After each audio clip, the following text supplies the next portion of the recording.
यीशु के बाबरकत जलाली नाम में आप सबकी सलामती हो। आए हम जिंदा खुदा की सिताइश करेंगे, यहोवा खुदा जो हर पल हर वक्त हमारे साथ रहता है। आए इकरार करेंगे इस बात का। यहोवा मेरे नाले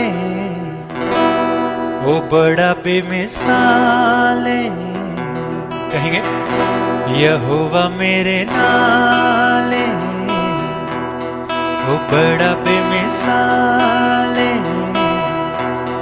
ओ कल मेरी मोड़दा नहीं, ओ कला कदे छोड़दा नहीं, ओ कल मेरी मोड़दा नहीं, ओ कला कदे छोड़दा नहीं, और दसदा नाल यहोवा मेरे नाले ओ बड़ा बेमिसाल।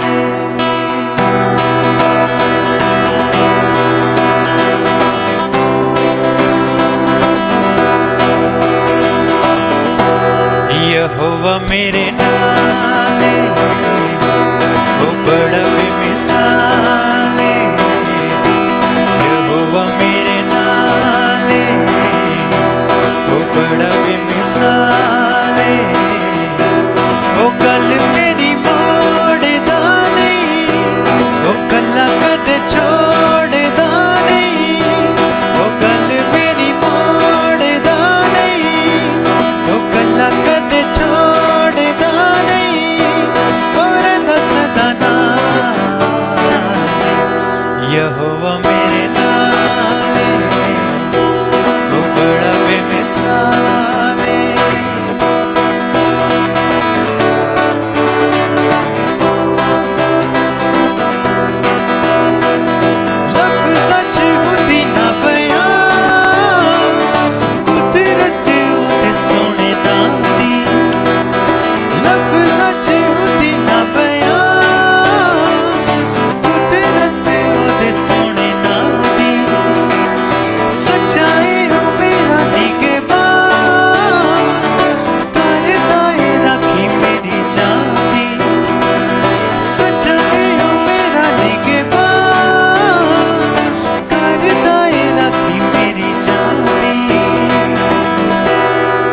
बड़ा बेमिसाल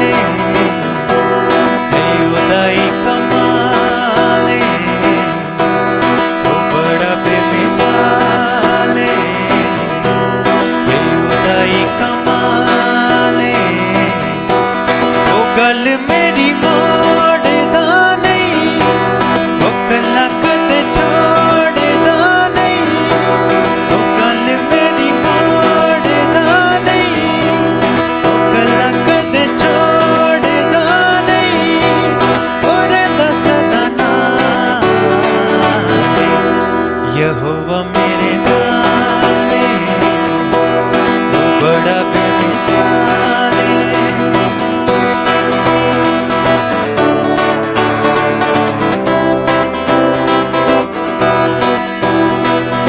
करदा है मेरी फिक्रा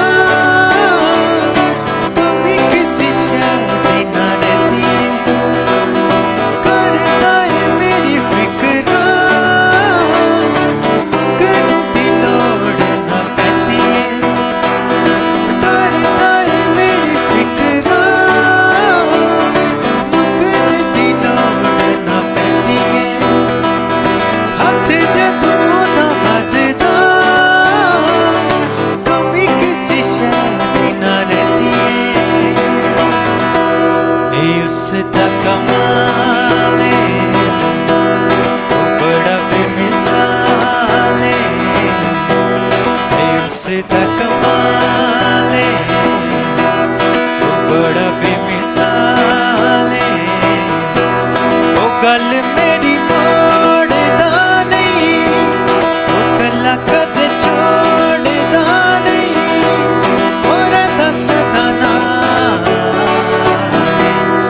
यहोवा मेरे नाले ओ बड़ा बेमिसाल।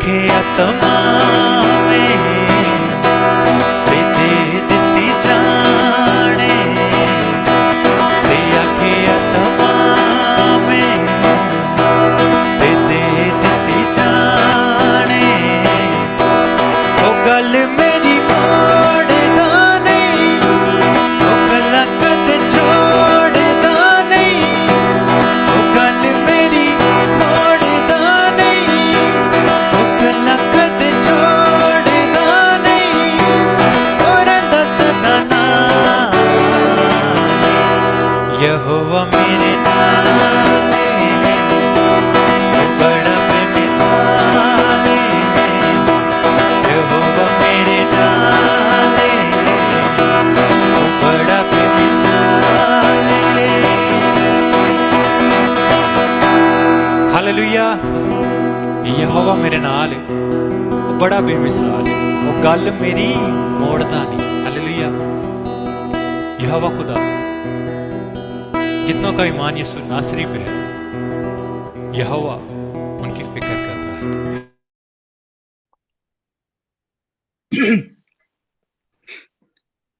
Yes, sir, please. Good evening, everybody, and welcome to the seminary class tonight. We're looking at the book of Ruth, part 3. यीशु मसीह में आप सबकी सलामती हो। आज हम रूत की किताब का हिस्सा नंबर 3 उसके मुतालिक सीखेंगे। We saw in part 2 how God, by his grace, began to restore what Naomi had lost by going to Moab. पिछले हिस्सा में हमने ये सीखा था कि किस तरह से नाओमी जो है उसने कैसे अपना सब कुछ खो दिया जब वो इस्राएल से मुआब के मुल्क में गई, And how he used Ruth, by his grace, as the key person that turned around Naomi's life. और फिर जब नाओमी रूत के साथ वापस बैतलहम में आती है, इस्राएल में वापस आ जाती है, तो खुदा किस तरह से नाओमी के उन सारे बिगड़े हुए हालात को तब्दील कर देता है। Now, another important principle in the book of Ruth that we're going to look at today is that of reputation. और रूत की किताब में हम एक खास जो बात सीखते हैं वो ये है कि आपकी जो इज्जत है या आपका जो मयार है वो खुदा उसको किस तरह से इस किताब के थ्रू बयान करता है। We've seen how Ruth gave of herself in order to serve Naomi. आप देखते हैं कि कैसे रूत ने जो है वो अपने आप को नाओमी के सपुर्द कर दिया ताकि वो उसकी खिदमत करे या उसके साथ रहे, उसके साथ वफादार रहे। Can we read Ruth 1:16 and 17, please? हम पढ़ते हैं रूत पहला बाब और उसकी 16 और 17 आयत को। रूत ने कहा कि तू मिन्नत ना कर कि मैं तुझे छोड़ूं और तेरे पीछे से लौट जाऊं, क्योंकि जहां तू जाएगी मैं जाऊंगी और जहां तू रहेगी मैं रहूंगी तेरे लोग मेरे लोग और तेरा खुदा मेरा खुदा। जहां तू मरेगी मैं मरूंगी और वहीं दफन भी होंगी।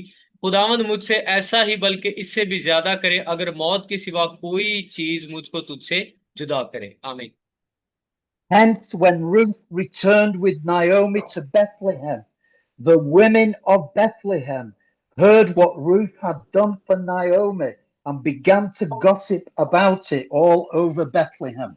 जब रूत नाओमी के साथ बैतलहम में आई तो लोगों को पता चला कि रूत जो है वो किस तरह उसने अपनी सास के साथ उसने सलूक किया है और उसने उसको नहीं छोड़ा। सो ये सारा उसका जो रवैया था इसके बारे में बैतलहम की जो औरतें थी उन तक ये बात पहुंची थी और वो सारी एक दूसरे के साथ इसी बारे में बात करती थी कि रूत ने किस तरह से अपनी सास नाओमी की खिदमत गुजारी की है और वो उसके साथ वफादार है।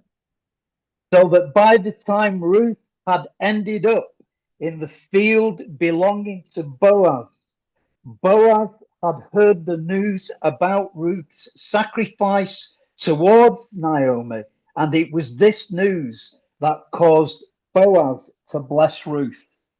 जब आप देखते हैं कि रूत जो है वो बोएज के खेत में बालें चुनती थी तो बोएज को भी ये खबर पहुंची कि रूत ने अपनी सास नाओमी के साथ किस तरह से प्यार और मोहब्बत और वफादारी दिखाई है और यही वजह है कि बोएज ने भी रूत के लिए बरकत चाहिए ताकि वो भरोमंद हो। Can we read Ruth 2? Oh, Ruth, I've missed one out. Doesn't matter. Can we just read Ruth 2:11, please? हम पढ़ेंगे रूत दूसरा बाब और उसकी 11 आयत को। बोएज ने उससे कहा कि जो कुछ तूने अपने खावंद के मरने के बाद अपनी सास के साथ किया वो सब मुझे पूरे तौर पर बताया गया है कि तूने कैसे अपने माँ बाप और जात बूम को छोड़ा और उन लोगों में जिनको तू इससे पेशतर ना जानती थी आई। Ruth had said to Boaz, "Why have I found favor in your eyes that you should take notice of me?" And Boaz replied, "It has been fully reported to me all that you've done for your mother-in-law." जब आप इस आयत के context को पढ़ते हैं तो आपको समझ आती है कि बोइज ने ये बात क्यों कही। रूत उससे कहती है कि ये जो तू मुझ पर अपने कर्म की नजर कर रहा है इसकी वजह क्या है। तो बोइज जो है वो उसको जवाब देता है कि जो कुछ तूने अपनी सास के साथ किया है वो मुझ तक पहुंचा है और इसलिए मैं तुझ पर कर्म की नजर कर रहा हूं। And this is the principle we need to learn, that our reputation always goes ahead of us and will either open or close doors. हमें इस बात को हमेशा अपनी जिंदगी में रखना है एक असूल के तौर पर कि जिस कदर आप फेथफुल, ईमानदार और वफादार रहते हैं इसी पे डिपेंड करता है कि आपके लिए आने वाले वक्तों में दरवाजे कैसे खुलते हैं। If we have a good reputation, the Boazes of this world will see the good we have done and will naturally open doors of favor to us.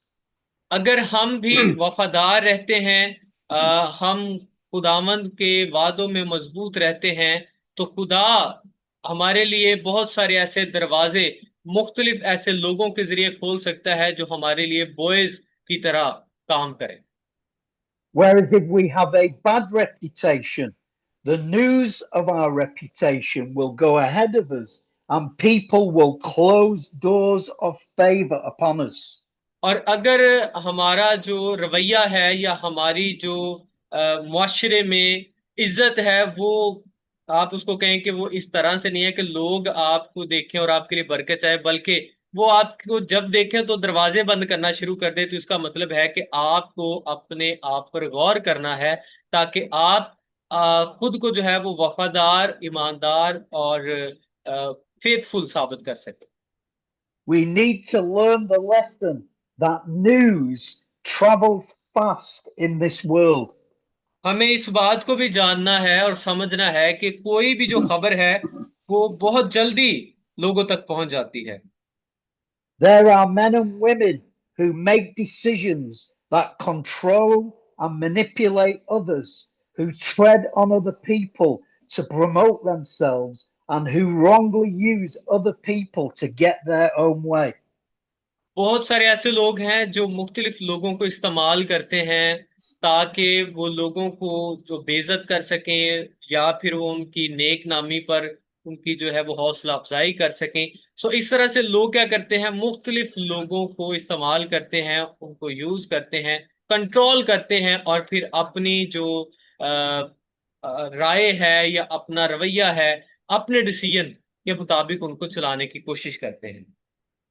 These people think they have gotten away with their selfish behavior. और बहुत सारे लोग जो हैं वो अपने आप में इस तरह से भरोसा रखते हैं कि या तो वो खुद पर बहुत ज्यादा इन्हिसार करते हैं, दूसरों को कमतर समझते हैं। इस वजह से लोग जो हैं उनको फिर पसंद नहीं करते कि ये बंदा तो हमेशा अपनी ही बात करता रहता है, इससे तो बाकी सारे जो हैं वो बुरे लगते हैं। The news of what they are like will begin to travel far and wide, and their reputation will go ahead of them, and doors will begin to close on them because they are beginning to reap what they have sown. होता क्या है कि जब आप इस तरह का रवैया रखते हैं तो लोगों को पता चल जाता है वक्त के साथ साथ, और फिर वो खबरें जो हैं वो आपके मुआशरे में फैलती जाती हैं, और फिर अगर आप किसी भी ऐसे शख्स के पास खड़े हों तो वो आपसे बात करना पसंद नहीं करता, वो आप पर अपना दरवाजा जो है उसको बंद कर देता है। क्योंकि आपने अपनी जो शोहरत है वो खराब कर ली है, आपने अपनी इज्जत जो है या नेक नामी जो है उसको खराब कर लिया। Can we read Psalm verse 7, verses 14 to 16, please? हम पढ़ेंगे जबूर 7 और उसकी 14 से 16 आयत को। देखो उसे बदी का दर्द ज़ह लगा है, बल्कि वो शरारत से बारवर हुआ और उससे झूठ पैदा हुआ। उसने घड़ा खोद कर उसे गहरा किया और उस खंदक में जो उसने बनाई थी खुद गिरा। उसकी शरारत उल्टी उसी के सर पर आ गई, उसी का जुल्म उसी की खोपड़ी पर नाजिल हुआ। So remember, the next time you are tempted to use, manipulate, or control another person to get your own way, remember this: the day will come in the future when you reap what you sow, and people will use, manipulate, and control you in the way that you did to others. तो याद रखें, जब भी आप किसी आजमाइश में पड़ें और वो आजमाइश ऐसी हो कि आप किसी शख्स को अपने मफाद के लिए या उसके नुकसान के लिए आप उसको इस्तेमाल करना शुरू करें या आप उसके जरिया से चीजों को बिगाड़ना शुरू करें, तो होगा क्या कि एक वक्त जरूर आएगा कि फिर आपको भी कोई इस्तेमाल करेगा और आपकी जो रेपुटेशन है, आपकी जो इज्जत है, वो भी खराब हो जाएगी और आपका जो मुआशरे में एक नाम है वो बिल्कुल खराब हो जाएगा। And here's another truth we need to learn about sowing and reaping: that we will always reap more than what we sow, for good or bad. इसके साथ साथ एक और भी असूल जो बाइबल मुकद्दस में से हमें मिलता है कि जैसा आप बोते हैं वैसा आप काटते हैं, कि अगर आप अच्छा बोएंगे तो आप अच्छा काटेंगे और अगर आप बुरा बुरा जो है वो बोएंगे तो आप बुरी फसल जो है अपने बदन के लिए काटेंगे। An apple tree produces many apples, and it all comes from just one seed. अगर आप एक सेब के दरख्त को देखते हैं और वो फलदार है तो इसका मतलब है कि एक वक्त था कि जब वो एक बीज की मानिंद जमीन में बोया गया और फिर वक्त के साथ वो एक तनावर दरख्त बना और फिर उस पर फल लगना शुरू हुआ। सो एक लंबा प्रोसेस हमें दिखाई देता है और ये भी कि शुरुआत में जब वो बोया गया था तो वो एक बीज था। So if we sow just one seed of goodness or one seed of badness, the time will come in the future when we will reap what we have sown many times over.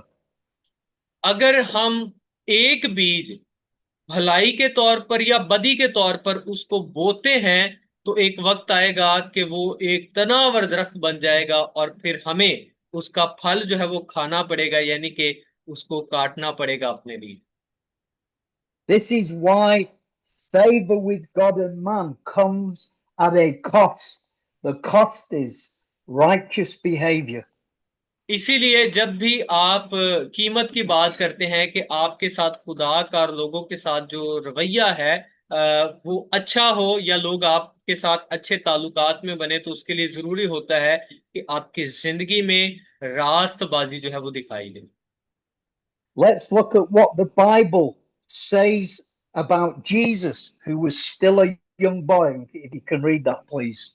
हम देखते Lucas. हैं लूका 2 बाब और उसकी 52 आयत। तो यहाँ पे लिखा है, और यीशु हिकमत और कद्दो कामत में और खुदा की और इंसान की मकबूलियत में तरक्की करता गया। और ये तब की बात है जब यीशु की उम्र तकरीबन 12 से 14 साल।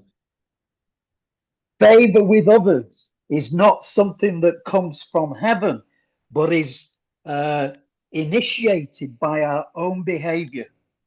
अगर आप मेहरबानी या उस रहनुमाई की या करम की बात करते हैं जो आपकी जिंदगी में होता है, तरक्की की बात करते हैं, मकबूलियत की, तो ये सारी चीजें खुदावन की तरफ से तो जारी हो चुकी हैं, लेकिन मुआशरे में ये आपके रवैये पर इन्हिसार करता है कि आप लोगों के साथ किस तौर से पेश आते हैं। सो जिस तरह से आपका रवैया होता है, लोग उसी तरह से आपके साथ बर्ताव करते हैं।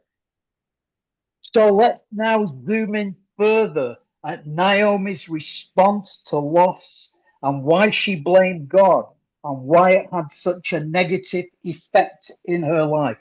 तो सबसे पहले हम इसी बात को देखते हैं, इसके मनफी पहलू को, कि कैसे नाओमी जो है उसने इतना बड़ा नुकसान जो है उसकी जिंदगी में आया या उसने बर्दाश्त किया, और फिर उस नुकसान के बाद वो किस तरह से खुदा पर इल्जाम लगाती है और सारी बातों के लिए खुदा को मुजरम ठहराती है। As we've already seen, when Naomi returned from Moab, it says that all of Bethlehem was excited to see her. ये आपको पता है कि जब वो इसराइल में वापस आए तो उसने देखा कि जितने भी लोग थे बैतलहम के, वो नाओमी को देखने के लिए बड़े ही पुरजोश थे। Can we read Ruth 1:19, please? हम पढ़ते हैं रूत पहला बाब उसकी 19 आयत को। सो वो दोनों चलते चलते बैतलहम में आई, और जब वो बैतलहम में आई तो सारे शहर में धूम मची, और औरतें कहने लगी कि क्या ये नाओमी है। But Naomi's response to this was a negative outburst that surprised everybody. लेकिन नाओमी का जो जवाब था वो सबके लिए बड़ा हैरान कुन था, क्योंकि उसका जवाब काफी ज्यादा मानी खेज था। Can we read Ruth 1:20 and 21, please? हम पढ़ते हैं रूत पहला बाब उसकी 20 और 21 आयत को। उसने उनसे कहा कि मुझको नाओमी नहीं बल्कि मारा कहो, इसलिए कि कादरे मुतलिक मेरे साथ नहायत तलखी से पेश आया। मैं भरी पूरी गई थी और खुदावंद मुझको खाली फेर लाया है। बस तुम क्यों मुझे नाओमी कहती हो, हालांकि खुदावंद मेरे ही खिलाफ मुद्दई हुआ और कादरे मुतलिक ने मुझे दुख दिया। It was Naomi's own words of confession that brought a bitterness, sadness, and a depression into her life. ये नाओमी का ही रवैया था, उसी का बड़ा बोल था जो वो खुदावंद के लिए तलखी से बोल रही थी, और यही तलखी उसकी जिंदगी में मजीद परेशानी और दुख को लेकर आ रही थी। She used a word play on her name to confess the negative by saying, "Do not call me Naomi, call me Mara." उसने अपने नाम के जो मानी हैं उन्हीं का मुतजाद इस्तेमाल किया, और उसने कहा कि मुझे नाओमी ना कहो बल्कि मुझे मारा कहो, क्योंकि मैं तलखी से भरी हुई हूं और मैं बहुत दुखी हूं। खुदावंद मेरे खिलाफ जो है वो मुद्दई हुआ। Naomi's name in Hebrew means pleasantness and delight, and is taken from the root word for grace and beautiful. Naomi का जो इब्रानी, अगर आप इस नाम को देखते हैं तो उसका मानी है शादमानी, खुशी, और इस के नाम की जो रूट्स हैं वो आपको मिलती हैं रेस में। तो इसका मतलब था कि नाओमी जो है उसके नाम का मतलब है खुशी या शादमानी। Names in scripture speak of character and calling. Bible मुकद्दस में नाम जो है वो एक इंसान के किरदार और उसकी बुलाहट को जाहिर करते हैं। For example, the name Jesus means God of our salvation, and that's what Jesus has become to us. मिसाल के तौर पर जब आप यीशु के नाम के मतलब को देखते हैं तो उसका मतलब है खुदावंद हमारी निजात है। तो इसी तरह से नाम जो है वो अपने किरदार को जाहिर करता है। So Naomi changed her name that meant pleasantness and delight to the name Mara, which means bitterness, angry, discontented, and rebellious. So Naomi ने लोगों को कहा कि मुझे नाओमी ना कहो, क्योंकि नाओमी का मतलब तो खुशी है, शादमानी है, जो खुशी से सरशार हो। लेकिन उसकी हालत जो उसको लग रही थी तो वो कहती है कि मुझे मारा कहो, और मारा का मतलब है कड़वापन, तलखी, गुस्से और गम से भरी हुई। Let's look at what the scriptures have to say about this. आए हम देखते हैं कि इस बात के बारे में खुदा का कलाम मजीद क्या फरमाता है। Can we read Proverbs 18:21, please? हम पढ़ते हैं इमसाल 18 बाब उसकी 21 आयत को। मौत और जिंदगी जुबान के काबू में है, और जो उसे दोस्त रखते हैं उसका फल खाते हैं। And also Proverbs 18:20. और 20 आयत में लिखा है, आदमी का पेट उसके मुंह के फल से भरता है, और वो अपने लबों की पैदावार से शेर होता है। There are many more scriptures that teach the same principle, that death and life are in the power of the tongue. Bible मुकद्दस के बहुत सारे ऐसे हवाला जात हैं जो इसी असूल को बयान करते हैं कि जिंदगी और मौत इंसान के मुंह में या उसकी जुबान में है। Can you see? It says, those who love it will eat its fruit. Therefore, if you speak positive words, you will eat the fruit of that. If you speak negative words, you will also reap the fruit of that. इसलिए खुदा का कलाम फरमाता है कि जो कुछ आप बोलते हैं आप उसका रिजल्ट अपनी जिंदगी में देखते हैं। अगर आप मस्बत बोलेंगे, इकरार करेंगे, आपका कलाम जो है वो मस्बत होगा, तो आप अपनी जिंदगी में मस्बत तजर्बात को देखेंगे। और अगर आप मनफी बातें अपने मुंह से निकालते हैं तो फिर आप उसका जो फल है या रिजल्ट है वो भी मनफी देखेंगे। And Naomi was speaking death and a curse over her own life. और नाओमी को जब आप देखते हैं तो वो खुद ही अपनी जुबान से अपने लिए दुख को, मौत को और सजा को बोलती रहती है। The truth is that we become what we speak. सच्चाई ये है कि हम वैसे ही हो जाते हैं जैसा हम बोलते हैं। Can you read those out in Urdu for me, please, yes Vikas? Sir, yes sir. खुदा के खादिम हैं केनेथ कूपलैंड, वो कहते हैं कि आप जो आज हैं वो क्यों हैं, क्योंकि कल आपने वैसा बोला था। कि आपने जो कुछ कल बोला था आज आप वैसे ही हैं। और फिर जोएल ऑस्टिन है खुदा के खादिम, वो कहते हैं कि आप आज जो कुछ अपने आने वाले कल के बारे में बोलते हैं अपने लिए, वैसा ही आपका कल होता है। This is the truth, that we are shaping our future life by the words we speak today.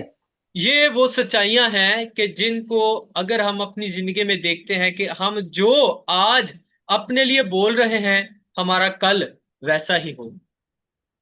We're not changed just because we say something once, but when it comes out of our mouth numerous times, it is this that shapes our life.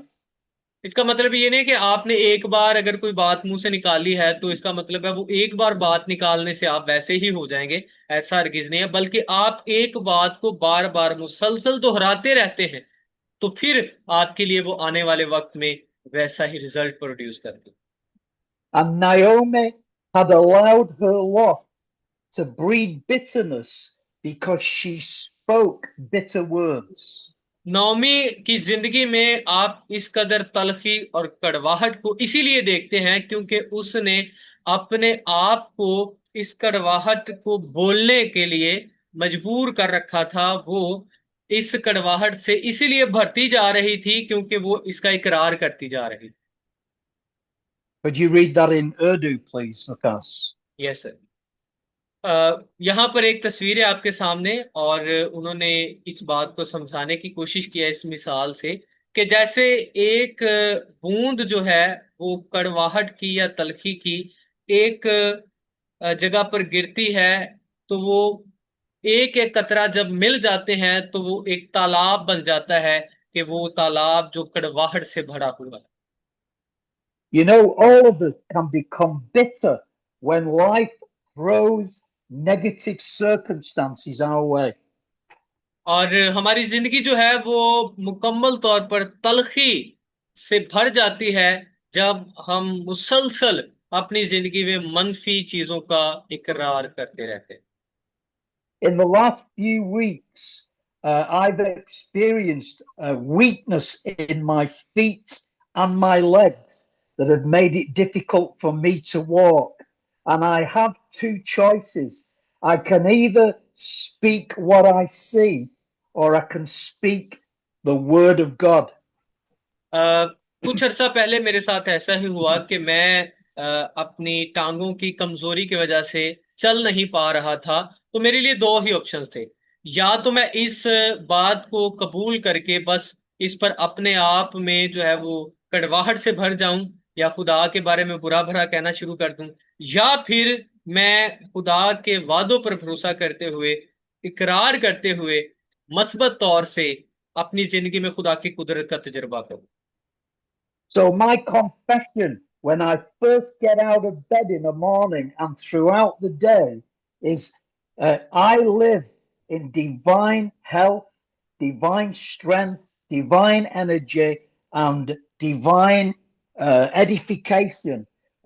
Because Romans 8:11 says that the spirit that raised Jesus from the dead dwells in me and quickens and gives life to my mortal body.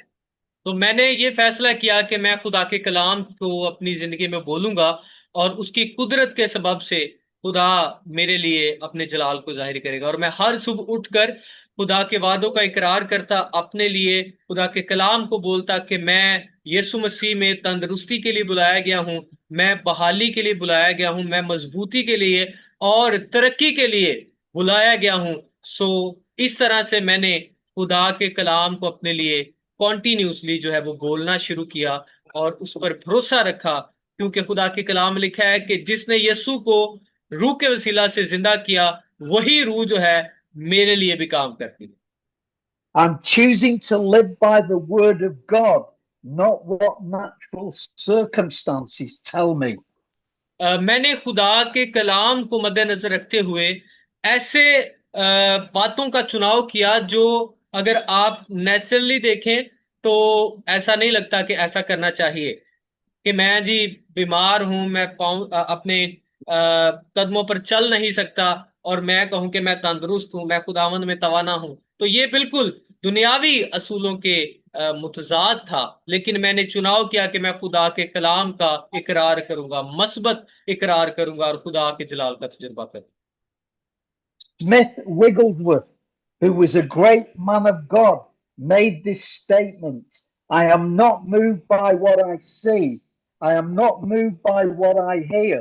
I am only moved by what the word of God teaches.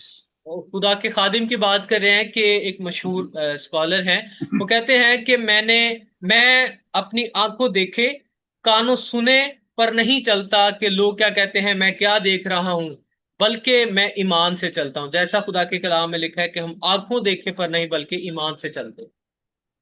And if you want to grow in faith, you must learn to overcome the negative circumstances by living by the word of God. अगर आप ईमान से चलना चाहते हैं तो आपके लिए जरूरी है कि आप इस बात में बढ़ें कि हम मनफी बातों को, मनफी पहलू जो हैं उनको तर्क करते हुए मस्बत बातों की तरफ खुदा के वादों के जरिया से बढ़ें और खुदा के जलाल का तजुर्बा करें। So when bitter circumstances come our way, God has provided a way out of bitterness. जब हमारी जिंदगी में तलखी और कड़वाहट से भरे हुए हालात आते हैं तो खुदा उन सब हालात में से हमारे लिए रास्ता जो है वो बनाता है। Can we read Exodus 15 verses 22 to 25, please?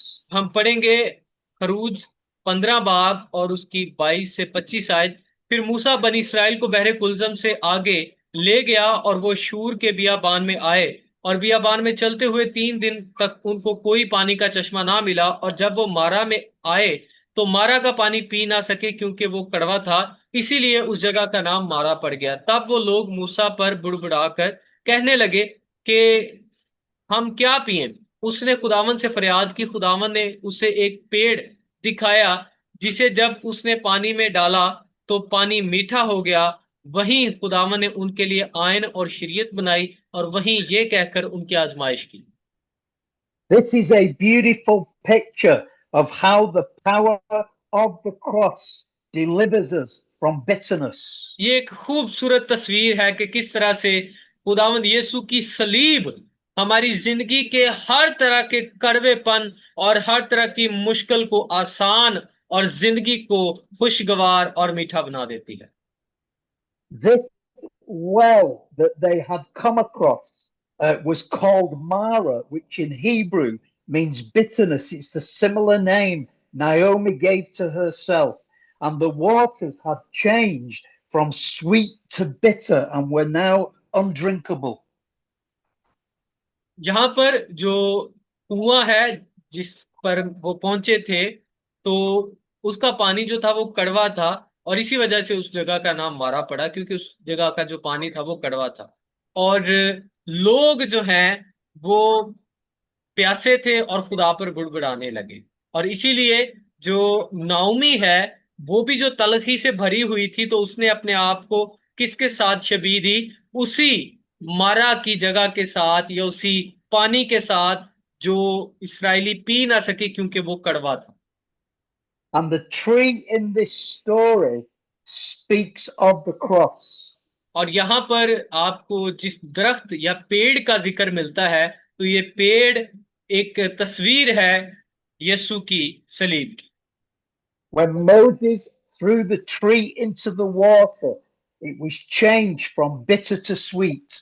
जैसे ही बुजुर्ग मूसा ने उस दरख्त को पानी में फेंका, तो वो पानी जो पहले कड़वा था वो मीठा हो गया। When we throw the cross of Christ into the well of our hearts, it turns the spring of waters from bitter to sweet.